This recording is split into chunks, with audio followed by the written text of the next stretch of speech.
Latest updates ఎప్పటికప్పుడు పొందడానికి big TV WhatsApp channel follow అవ్వండి. లింక్ డిస్క్రిప్షన్ లో ఉంది.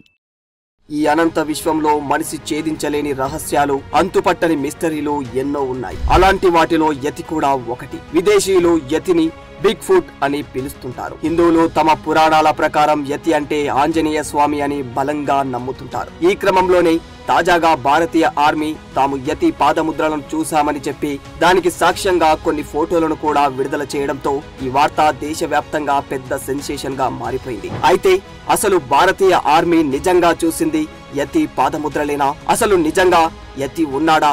ఉంటే అసలు మానవ జాతికి దూరంగా ఎక్కడో హిమాలయాల్లో ఎందుకున్నాడు? ఇలాంటి ఎన్నో అంతు చిక్కని ప్రశ్నలు మానవుల్ని నిత్యం వెంటాడుతూనే ఉంటాయి. ఇలాంటి ఆసక్తికరమైన ప్రశ్నలకు సమాధానం కావాలంటే ఈ వీడియోను ఎక్కడా స్కిప్ చేయకుండా చివరి వరకు పూర్తిగా చూడండి. యతి ఉన్నాడని ఇప్పుడే కాదు, గతంలోనూ పలు సంఘటనల్లో కొందరు చెప్పేవారు కూడా. అందుకు కొన్ని సాక్ష్యాలను చూపే ప్రయత్నం కూడా చేశారు. కానీ యతి ఉన్నాడని చెప్పేందుకు అవేవి శాస్త్రీయంగా నిరూపించలేకపోయాయి. ఈ క్రమంలోనే తాజాగా భారతీయ ఆర్మీ యతి పాదముద్రలంటూ కొన్ని ఫోటోలను విడుదల చేయడంతో మరోసారి ఈ విషయంపై సర్వత్రా ఆసక్తి రచ్చ నడుస్తోంది. అయితే నిజానికి యతి గురించిన ప్రస్తావన మన పురాణాలు, ఇతిహాసాల్లో మాత్రమే ఉంది. యతి అంటే హిందువులు చాలా మంది హనుమంతుడేనని విశ్వసిస్తూ ఉంటారు. ఆయన చిరంజీవి కనుక ఇప్పటికీ హిమాలయాల్లోనే ఉన్నాడనేది జనాల ప్రగాఢ నమ్మకం.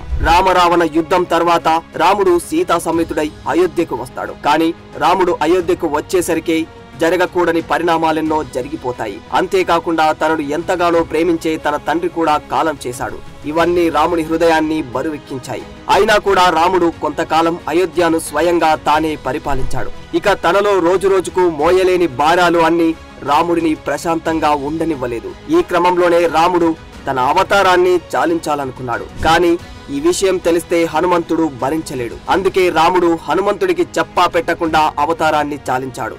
దీంతో విషయం తెలుసుకున్న హనుమంతుడు పట్టలేని దుఃఖంతో నా రాముడే లేని లోకంలో నాకేం పని అని ఎప్పటికీ ఎవ్వరికీ కనిపించకుండా హిమాలయాలకు వెళ్లిపోయాడంటారు.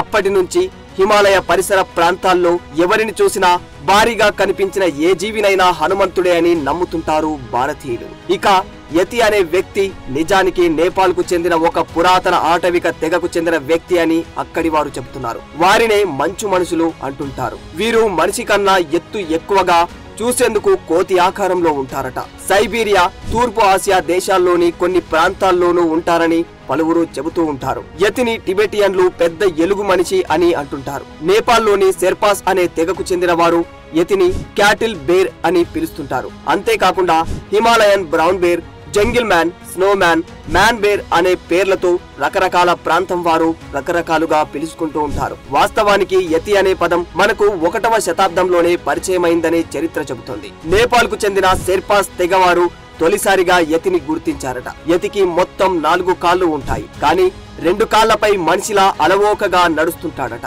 యతి వేగాన్ని అందుకోవడం మనుషులకు సాధ్యం కాని పని అంటుంటారు. అంత వేగంగా అది నడుస్తూ ఉంటుంది. అయితే యతికి వృద్ధాప్యం వస్తుందని, అది అనారోగ్యం బారిన కూడా పడుతుందని, అలాంటి సమయంలో దాన్ని పట్టుకునేందుకు వీలవుతుందని రోమన్ చరిత్రకారుడు ప్లీనీ ది ఎల్డర్ తాను రాసిన natural history in the 1st century AD అనే పుస్తకంలో చెప్పాడు.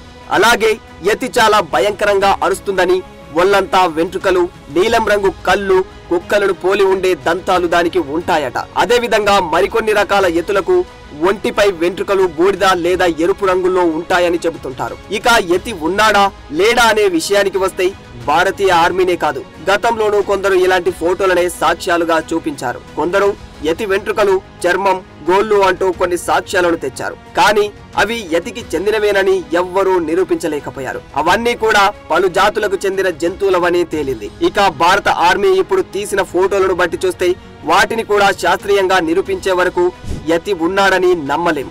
ఎవరెన్ని చెప్పినా చాలా మంది మాత్రం యతి నిజంగానే ఉన్నాడని నమ్ముతూ ఉంటారు. అయితే కొందరు మాత్రం యతి లేడని, అంతరించిపోతున్న ఏవో అరుదైన జాతులకు చెందిన జీవాలను అందరూ చూసి యతి అని భ్రమపడుతున్నారని ఈ విషయాన్ని కొట్టిపారేస్తూ ఉన్నారు. సాధారణంగా కొన్ని జంతువులకు చెందిన జీవులు ఇతర జాతులకు చెందిన జీవులకు కంటపడకుండా ఉండేందుకు ఎక్కడో మారుమూల ప్రాంతాల్లో నివసిస్తూ ఉంటాయి. అలాగే యతి కూడా ఇప్పుడు అన్ని జీవులలాగే ఒక జీవి అని కొందరు చెబుతూ ఉన్నారు. ఏదేమైనా యతి ఎవరు? మనిషా? జంతువా? నిజంగా హనుమంతుడా? అనే ప్రశ్నలకు సమాధానం కనుక్కోవడం నేటి శాస్త్రవేత్తలకు పెద్ద సవాల్గా మారిపోయింది. అయితే సైంటిస్టులు శాస్త్రీయంగా నిరూపించే వరకు మనం ఈ విషయాన్ని అంత ఈజీగా నమ్మలేం. మరి సైంటిస్టులు ఈ దిశగా విజయవంతం అవుతారా లేదా అనేది వేచి చూడాల్సిందే. For more videos like this, subscribe Big TV channel.